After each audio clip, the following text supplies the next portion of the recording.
Welcome to Chapter 4, Part 2. In this section, we're going to be discussing the structures of prokaryotes that are internal to the cell wall. This involves the plasma membrane, movement across the plasma membranes, cytoplasm, the nucleoid, ribosomes, inclusions, and endospores. The plasma membrane is the structure that marks what's outside the cell and what's inside the cell. It's kind of like a wall or a boundary, and it's made up of phospholipids.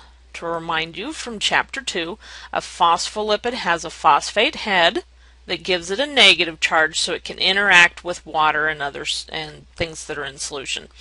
Now, the phospholipid has a lipid on the inside. These legs are fatty acids that are hydrophobic.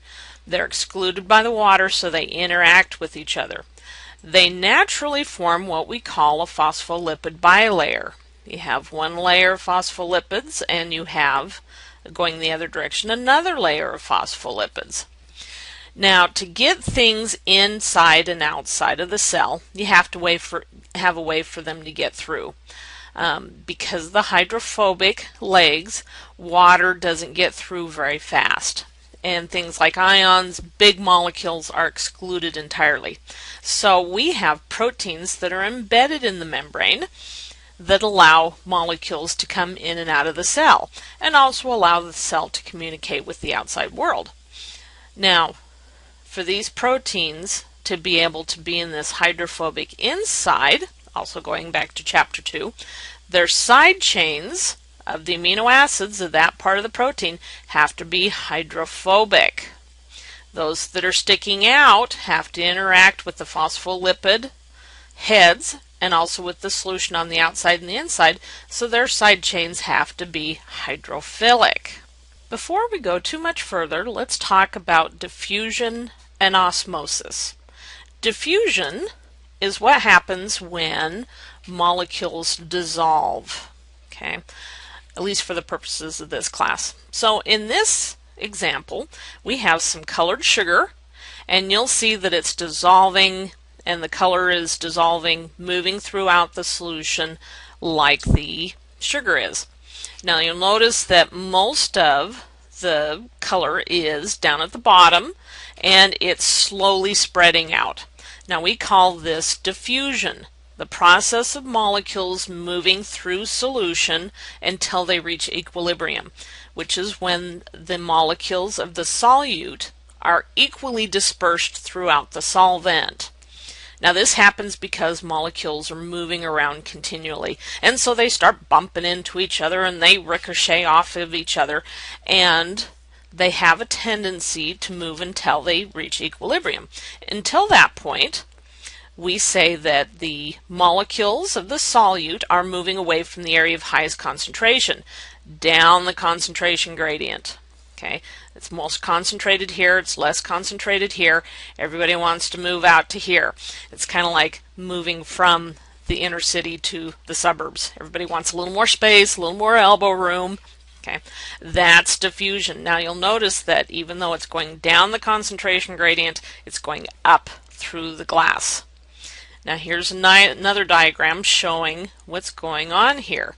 Here's the molecules, they're bumping into each other, and they're moving out, away from the area of highest concentration, down the concentration gradient. This becomes important later when we talk about energy processes of the cell. Now let's talk about what happens if you put a barrier in it. Now suppose in this glass I put a barrier here that allowed water to move back and forth across, because remember the water molecules are bumping into each other too. They're moving around, they're wanting to move toward the area of highest concentration. Okay. But if we put a barrier there and the sugar can't get past it, the sugar's trapped down here. So water's going to continue to move toward the area of greatest concentration, trying to achieve equilibrium. We're going to give it human characteristics and say that it's trying to do this. We call this osmosis. So water is going to move toward the area of highest concentration when there is a semi-permeable membrane. a membrane that allows water to move through it, but not large molecules like sugar. So why bring this up? The plasma membrane is a semi-permeable membrane. Now that you have an idea of the structure of the plasma membrane and also about how molecules such as water move across the plasma membrane, let's talk about the ways that molecules can move to and from the membrane. Now there's what's called simple diffusion. That's where we have molecules that can get past the plasma membrane, diffuse across. They're not kept out by the hydrophobic region, and they diffuse from an area of higher concentration to an area of lower concentration within the cell, so they diffuse down the concentration gradient. This doesn't take any energy on the part of the cell. Now water can do this to a certain extent. Now you're probably wondering, I said that water was excluded by the hydrophobic interior. Well, these guys are jiggling around, they're moving, and little holes open up, and water can just zip, zip right through. But it doesn't happen very fast. There are other molecules that can get through without having to wait for a hole to open up. And these are small molecules and non-polar molecules. So can you think of a few molecules that we've discussed that are small and non-polar? They're gases. Now, oxygen is small, just 2 atoms, and it's non-polar. It has a non-polar covalent bond.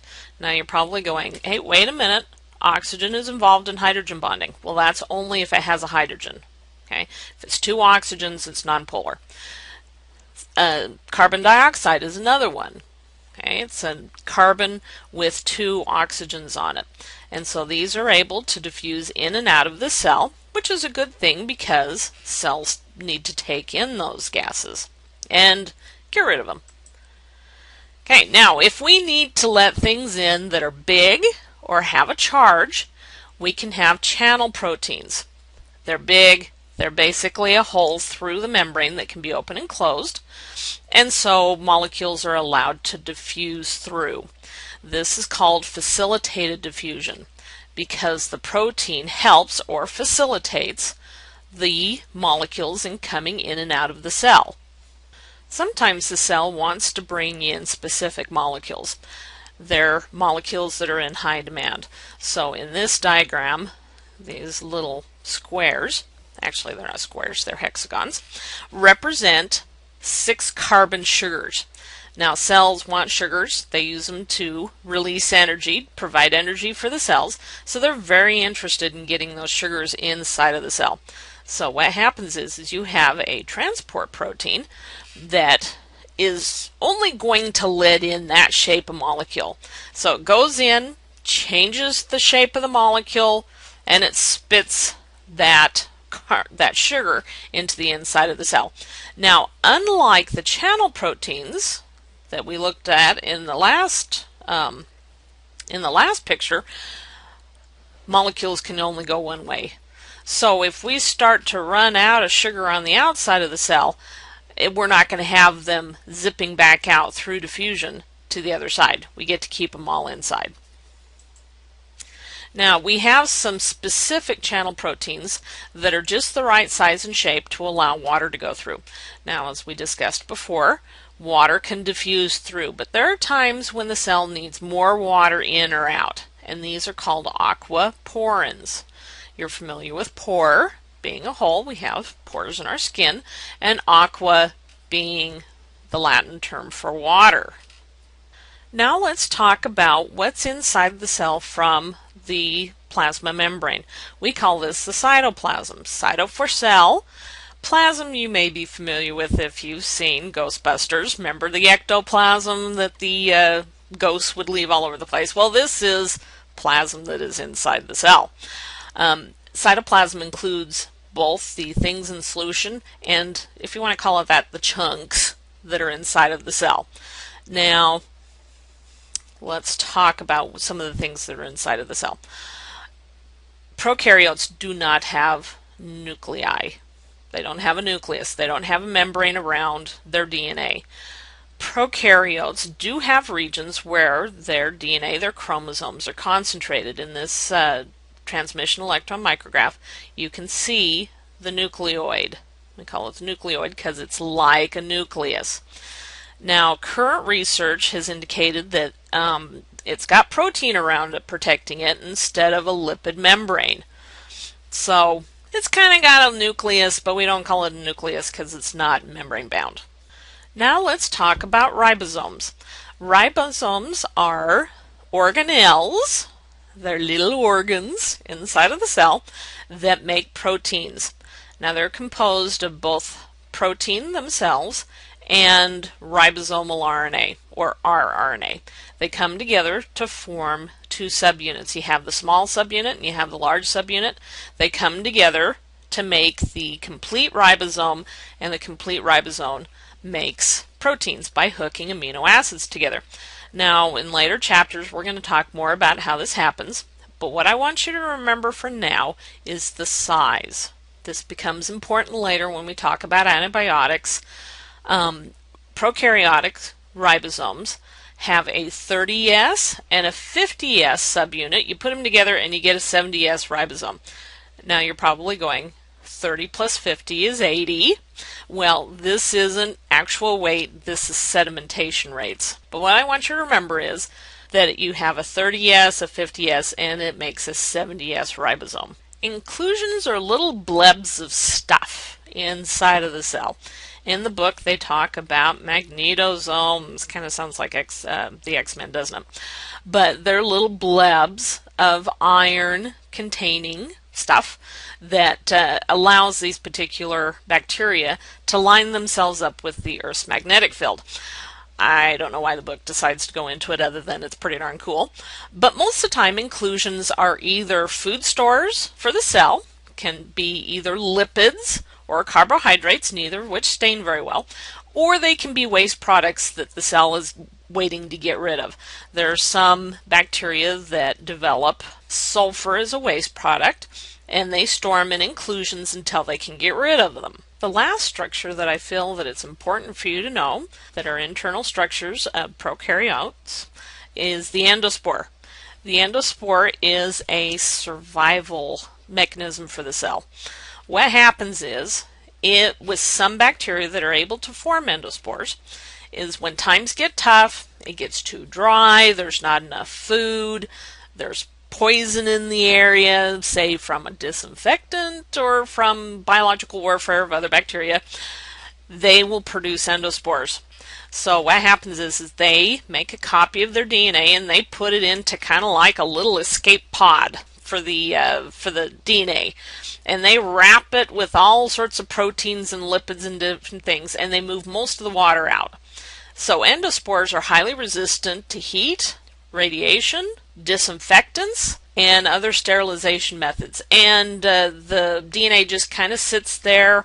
Well, there's ribosomes and different things in there too, waiting for things to get better. Then when times get better, they hatch out and they grow into what we call is a vegetative cell. This is a cell that's not asleep, it's not in suspended animation. It's living and growing and eating and producing waste and different things, and it's far less resistant to heat, drying, all of these other things. So the endospore is a way for the bacterium to survive bad times. Now, unlike other kinds of spores that you will probably hear about, fungal spores, and different things like that, those fungal spores are reproductive. One fungal cell will make at least 4, whereas a bacterium makes one endospore turns into one vegetative cell. It is not reproductive. You're not getting any more bacteria out of it. So it's non-reproductive, and it's a survival mechanism. And not all bacteria make them.